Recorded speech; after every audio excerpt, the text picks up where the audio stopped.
This is Hinos Sport, bringing you that heat and that fire. Whoo, man, I keeps the foot on the what? On the next. I keeps the foot on the what? On the next. Who's up in line on the silver platter to be Ethan and Merck today? Let's see. It's the super duper hype job Teofimo Lopez.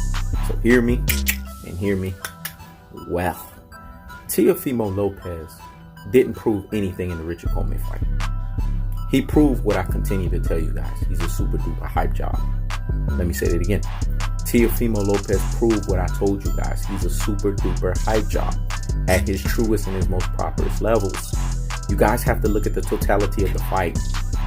I'm breaking this thing down. Only those that have what's called the true boxing eye test, the deep diggers out here in these boxing streets, can see what I'm talking about.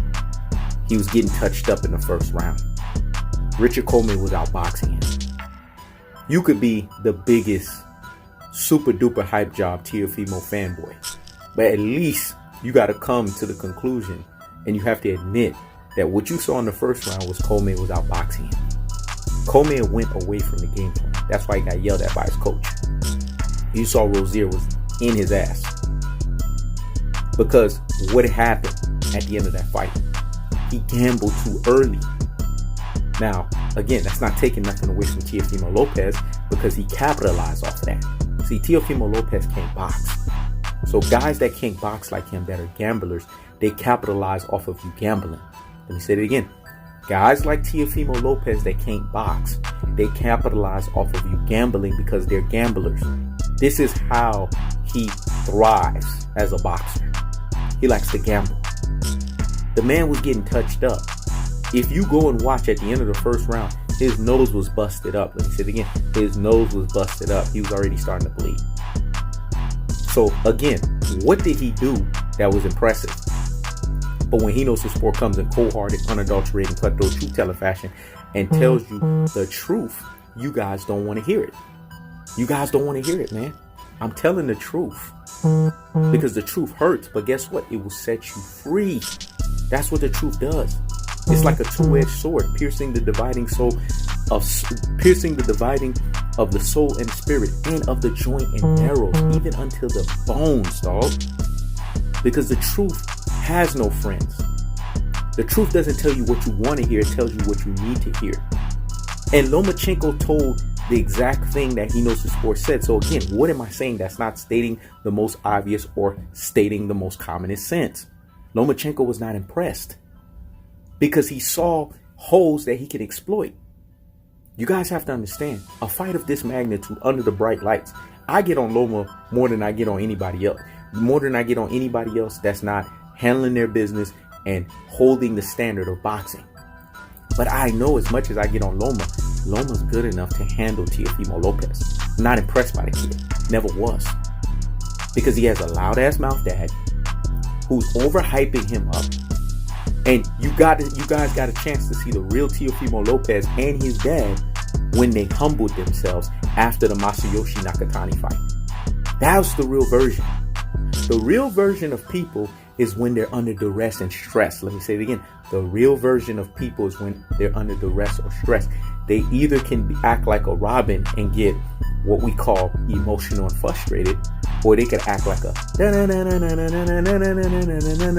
Batman and be best friends with pressure. Let me say it again. They can either act like a Robin and get what we call emotional and frustrated, right? And have to go and smoke weed just to continue to kill more brain cells at their truest and their most properest levels. Or, you know, he knows the sport, always throwing them damn jabs. Or they could sit there and be Batman and be a Batman and be best friends with pressure. Teofimo Lopez showed you under the pressure moments he wanted to quit the sport of boxing, all because he's going through family problems. How many boxers have gone through family situations? Did they quit the sport? You see what I'm talking about? Again, you classic dotes and you troglodytes. You Rudy Poo and you plum brains. You ultra fanboys with the ultra fanboy rhetoric. What are you guys not getting here? Again, cold-hearted, unadulterating, cutthroat truths. So the man humbled himself because he understood that this was a make or break moment for his boxing career. He was already at a crossroads, and the man was young. Teofimo Lopez is what? 22 years old? Already at a freaking crossroads. That should tell you something right there. That should tell you there's smoke and mirrors behind his fists. So he's still a super duper hype job, because last time I checked, he beat a guy who was wild in the second round. Richard Coleman should be slapping himself because he did not continue what he did in the first round. He was throwing all variations of jabs at Teofimo Lopez, counter-punching him like nobody's business, making him look stupid. Then he goes into the second round and does something completely against the grain, completely against the script. But I gave Teofimo Lopez credit because he's a gambler. And let me tell you something about gamblers. They're 50-50. Either they're going to get it right or they're going to get it wrong. We don't do 50-50 stuff over here. We keep it a buck. We let our sacks hang and we make a decision and we double down on that bad boy with confidence if order to. I picked Richard Coleman to win. I picked him to win by split decision or majority decision because I explained earlier, you dodo heads, you brain full of mush and you brainwash followers, that this fight was going to be a fight of, in the earlier rounds, when I broke this thing down, it could be a gambling situation. I called this thing to the T. He knows his sport is always on the thumb and on the needle of situations. Let me say it again. He knows his sport is always on the thumb and on the needle of situations. I called this thing down like science. I said in the earlier rounds, both fighters are going to have to be careful because Coleman has a propensity to be wild. Go look at my pre-fight assessment video. You will hear me say that. Then you could come back and be like, oh yeah, he knows the sport did actually say that. And he's going to have to be careful so that he does not put himself in position to not taste Teofimo Lopez's power. I said that. If he does that, he could win the fight. Because in the law of attrition, taking this thing to deep waters, Teofimo Lopez doesn't like that. The Masayoshi Nakatani fight tells you that. But I also gave Teofimo Lopez credit in saying that his power is dangerous. And early on, because he's a front runner, if his power lands, it could get Coleman out of there. I said this. So again, what did I not say that didn't make sense?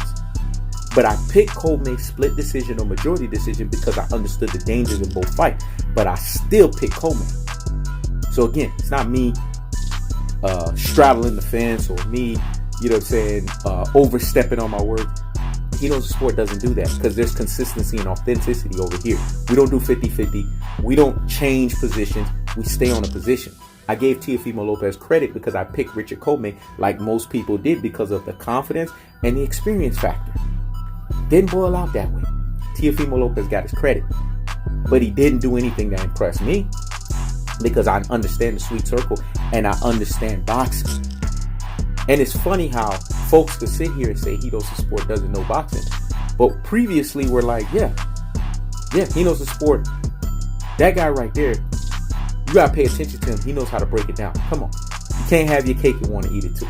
It's either it is or it isn't. I think people have been watching me long enough to understand that I can break down the damn fight.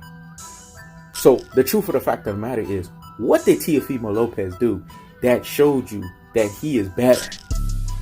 Did he show you better performance boxing-wise?